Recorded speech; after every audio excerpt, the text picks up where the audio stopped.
This is what happens when you give Netflix a Picasso. They try to reproduce it using a 2-year-old with crayons. People defending this abomination either A, not a fan of the anime, or B, never watched said piece of art. Yo, this remake is trash, okay? If you liked it, then the anime was a joke to you. Each F in the original had substance and purpose. This show is nothing like the original, more like a parody. It humiliates the original by nerfing every character into a clown. They should have stopped doing a live-action adaptation when the one with Keanu got away. It's because there was an old dude cosplaying. There was nothing appealing. This show is an insult to its source material. Sadly, I must say this live action is really bad, IMO. I've given it a shot through 3 episodes and I just can't watch anymore. Why do we have to gay wash, gender swap, race swap, everything nowadays? It's not the biggest deal, but this show is so damn annoying. Realized with the fae and the mechanic part. So glad this garbage is done. Way to ruin a beloved series.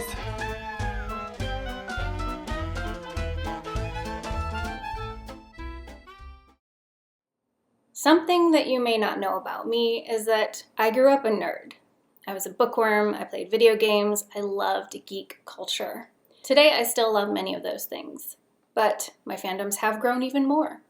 And that's why for my first video essay on this platform, I want to talk about something that is very important to me, but might be a little controversial to a lot of anime fans like myself. It's definitely not the popular opinion, and that is this.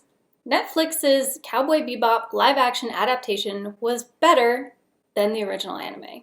Wait, before you click off, hear me out. I know what I just said might have elicited some sort of feeling from deep down inside of you, but I promise that if you stick around, who knows? Maybe you'll come away with a slightly different perspective. Firstly, I want to talk about that thing that you felt when I said what I said, and how you might have wanted to run to the comments to call me all sorts of nasty things when I said it. But before you do, let's discuss where that feeling comes from. As millennials grow into middle age, media conglomerates are starting to realize that we pay big bucks for experiences that take us back to childhood. Star Wars, Transformers, Teenage Mutant Ninja Turtles, ATLA, endless Disney remakes. These newer adaptations serve 2 purposes. Number 1, they introduce new generations of consumers to these franchises, because Gen Xers and Millennials will take their kids to see them, and Gen Z kids will want to see what all the hype is about. And the older generations will be baited into seeing them by warm, fuzzy memories of the things that they enjoyed during simpler times when they had less worries on their brains. Now, I'm not going to go too deep into this topic because Jessie Gender already put out a veritable movie film on the subject discussing why The Matrix Resurrections tanked on release for this reason. Nostalgia bait more often than not fails. Think of the reception the dreadful Avatar ATLA remake from M. Night Shyamalan got. Yikes. If you want to learn more about why nostalgia bait media is so derided by those it's meant to bait into, go watch Jessie's video. The Matrix Resurrections is good, actually. I'll link it below. It's long, but it's worth the watch, trust me. And you might just learn something new. Spoiler alert, the Matrix franchise is a trans allegory if you didn't know. Suffice it to say for our purposes here, that nostalgia bait phenomenon is why the Netflix Cowboy Bebop live-action adaptation failed and why it was canceled. And it should go without saying, but I'll say it anyway, this video will contain spoilers, but most of them are towards the end, so I will warn you before they come just in case you don't want me to spoil either the live action or the anime for you. Unfortunately for everyone who likes 70s aesthetic, stylized space western melodramas, Netflix's live-action adaptation was doomed to fail before it even started for one reason and one reason alone. Nostalgia-baited, Gamergate, Twitter trolls. Yes, a small but very vocal minority of the fanbase started trying to bully Netflix to cancel the show even before its release, and ultimately, Netflix caved. Why? Misogyny and immaturity. It's been a long-standing problem with a lot of geek culture that the toxic elements of the fandoms are well organized and very good at edging out anyone they don't like, i.e. minorities and women. Anime, D&D, video games, streaming on Twitch, straight White males, predominantly, seem to think that they have a monopoly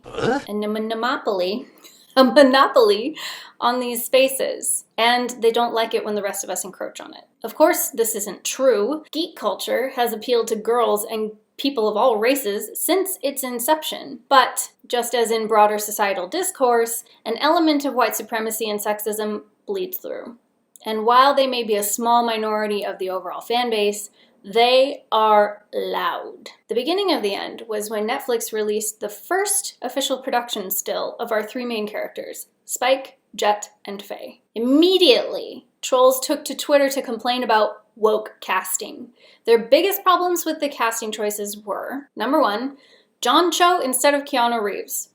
And Keanu Reeves is almost 60, guys. I mean, if we're talking about John Cho being too old to be Spike, then Keanu Reeves, okay. Number two, Mustafa Shakir as a dark-skinned Jet Black. He did a great job, by the way. And number three, Daniela Pineda as a short, fat, small-boobied Faye.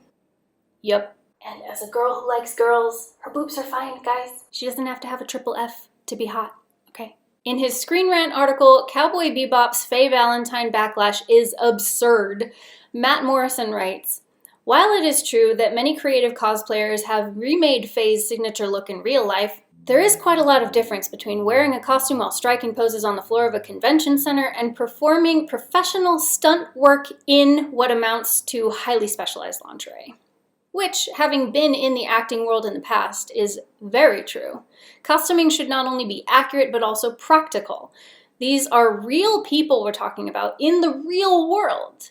Now, I've never been an action star, but I assume you want your costume to be comfortable to move and perform stunts in, which she did a lot of. It's like these trolls wanted Netflix to somehow find a real-life woman that somehow looked like this.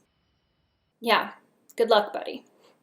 Not to mention the practicality of that kind of outfit in space, but come on, that's been a problematic trope within sci-fi in general for a long time. Yeah, and Daniela was straight up bullied and harassed about this online, about not looking anything like an animated facsimile of a representation of a woman, and instead having the audacity to resemble a real one, and also for wearing too much clothes. She didn't choose the costume, guys. And knowing how these types of things often go, I'm sure that included death threats and rape threats to boot. So she felt the need to respond.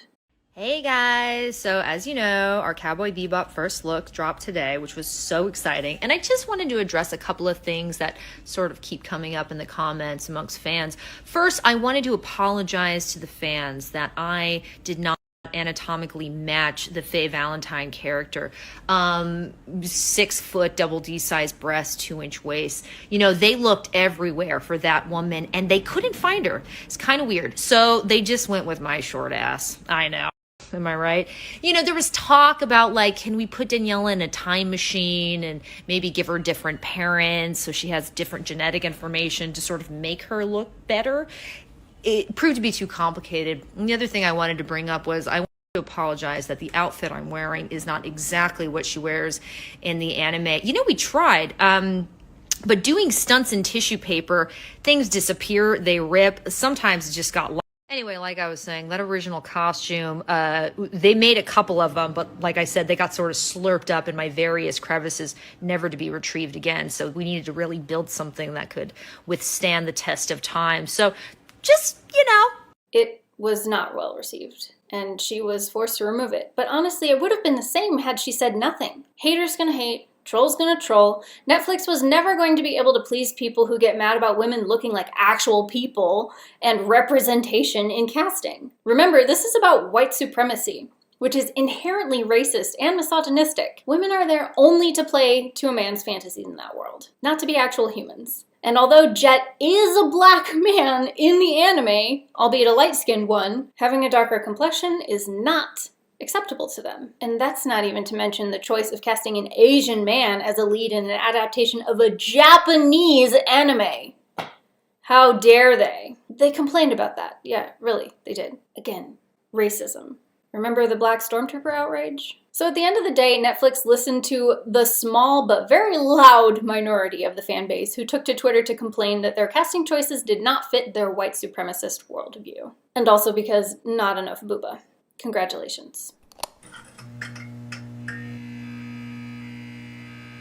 As a member of geek culture fandom myself, the thing that really irks me about all of this is that these fans tend to care more about adaptations looking like a frame-for-frame facsimile of the franchise rather than the actual quality of the finished product. Like I said, it was doomed before it even began, and there was no way that it could have been prevented, even if the trolls hadn't had a problem with the aesthetics of the cast. They would have found something, even if Faye had had huge bazongas. And let's talk about that. To be honest, I am not surprised at all at the reception that this got. Given that the original anime is extremely problematic, it would attract these kinds of fans. You know, Gamergate types. Let's take a look at how the show treats women. I mean, look at her outfit. Just look at it. But wait, there's more. Most of the time when Faye is on screen, besides the way she's dressed, she appears in a very sexually suggestive position, either accentuating her female parts or looking straight down her cleavage. Like, why? For sex appeal, duh. I mean, we can't appeal to little 13-year-old anime fanboys without objectifying women, now can we? And that's not to mention that her character in the first half of the series is basically burnt toast. Just annoying, abrasive, but calorie dense, I guess, if we're equating her to food. So pretty much she does nothing for the first part of the story and has no character and is just there to look at. Cool. Don't get me wrong, I love Faye's character arc, but I almost gave up on the series because it took so long to get there. Like, literally, it turned me off so much that I had to start and stop like 3 times before I could, and with months and years in between before I could even finish it. And that's nothing against Shinichiro Watanabe either. I love Samurai Champloo, but this one... And don't twist my words here. I get that it stems from her trust issues, but the message that she sends along with all the other female characters until the very last episode is don't trust women, and women are sex objects. I mean... Not to mention Jet and the other male characters infantilizing her constantly, despite her having proven time and time again that she is more than capable of taking care of herself. I mean, she's a badass. Straight up. Here are just a few things that Jet says about Faye. A woman can't make it out there on her own. Women are hopeless. They don't work on reason. Women are all liars.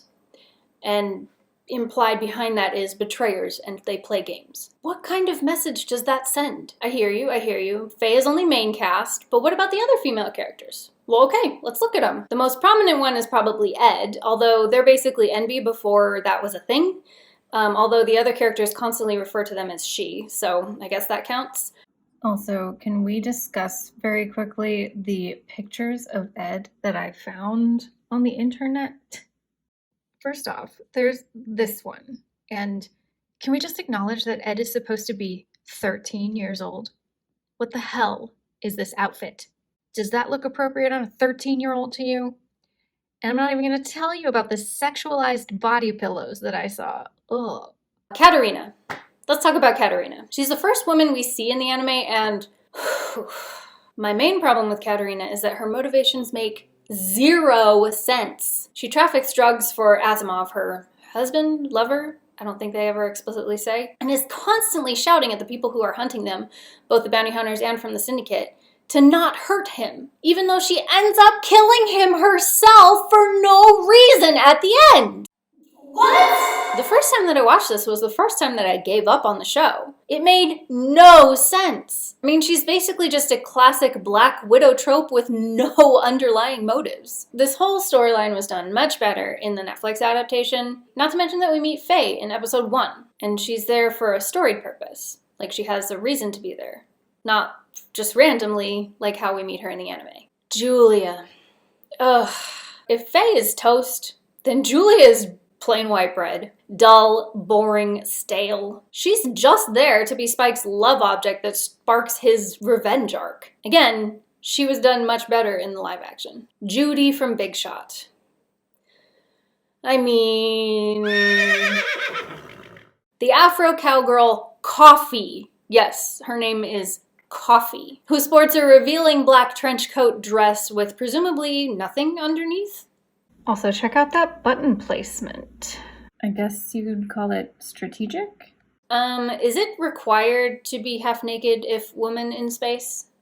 I mean, looking at all these examples, no wonder the fanbase had the reaction that it did. In the Salon article, of course Cowboy Bebop is already inciting horny male outrage and it hasn't even premiered yet. Author Kylie Chung writes, "This male outrage follows a long ongoing history of pitchfork-wielding men gathering in their town square of choice, be that Twitter or Reddit, and declaring war on any on-screen depiction of a female character that doesn't sexually gratify them." And I find it so interesting that for a fanbase that's so Gamergate-esque, anti-SJW, anti-woke, that their beloved Bebop sure had a lot of progressive representation for its time. Not just an early on-screen representation of non-binary in Ed, but trans women and intersex people as well. Although the series being a product of its time and typical of media that hasn't aged well, those portrayals have proven, shall we say, problematic. The trans women especially, being that they're pretty much just the butt of a joke. But Twitter was in a tizzy over the one NB gender fluid character in the Netflix version, Gren, who, in the original anime, if you will remember, was an intersex man with boobs. Like, what? So a show that portrays women as sex objects and trains its viewers not to trust them brought out a fan base of vitriolic, misogynistic hate on the Netflix series because the female character didn't live up to their fantasies. I'm so surprised.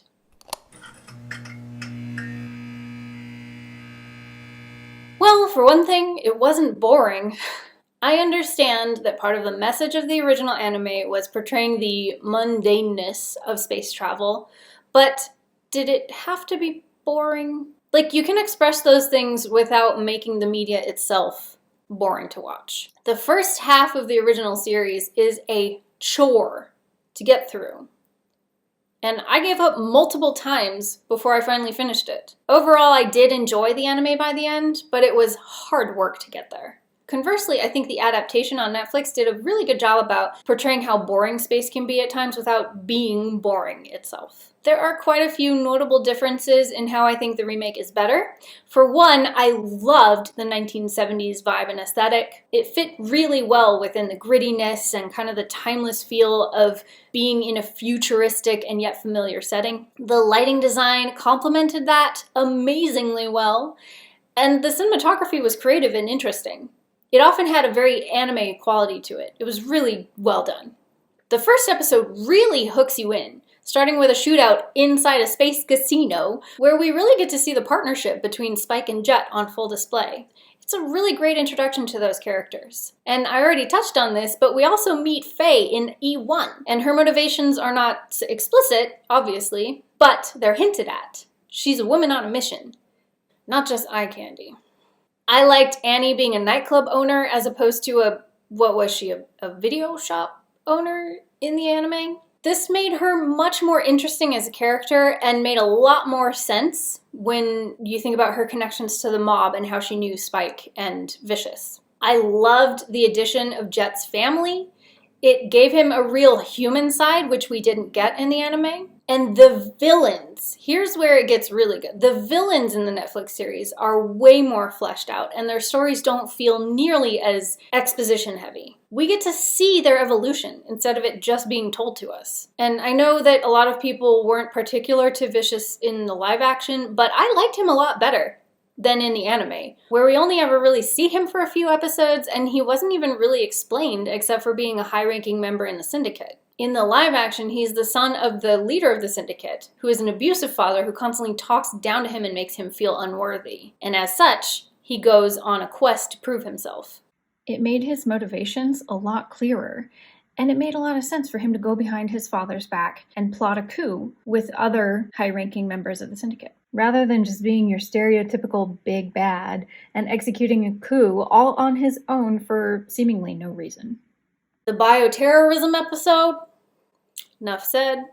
And we've talked a lot about Faye already, but the Netflix show is where Julia really got to shine as a real, relatable character. I really sympathized with her struggle of being the DV, beaten housewife of the mob crime boss, constantly towing that line in between actualizing herself and being victimized and close to unalived at times by him on a constant basis. I felt her fear. Which makes it all the more gratifying when she takes her power back at the end. I believed her when she said she still loved Fearless and wanted to make a life with him. But I loved even more the twist at the end where she had been biding her time and hedging her bets on taking over the syndicate for herself. Ugh. And this did not come off to me as the same old trope of you can't trust women from the anime, but as her being a powerful, ambitious, and independent player in a game where there are no winners. And I forgot even to mention her awesome backstory as the lounge singer. It made so much sense in the way that she was able to meet Vicious and Fearless and become a whole part of that scene that wasn't even present in the anime. It really rounded her out as a character and made her so much more deep and interesting. Bravo. Good job. I loved the church scene being the final battle. It was a really great setting for it, and it made a lot of sense to being the final showdown between Spike and Vicious, as it was just very cinematic and interesting to watch, as opposed to the boring Syndicate tower in the anime. And I loved Faye and the Mechanic Girl. That was super sweet. The stunt work was absolutely incredible. It blew me away, and I loved all of the martial arts sequences. I thought they were very interesting and just super fun to watch. Also, I never thought I'd develop a crush on John Cho, but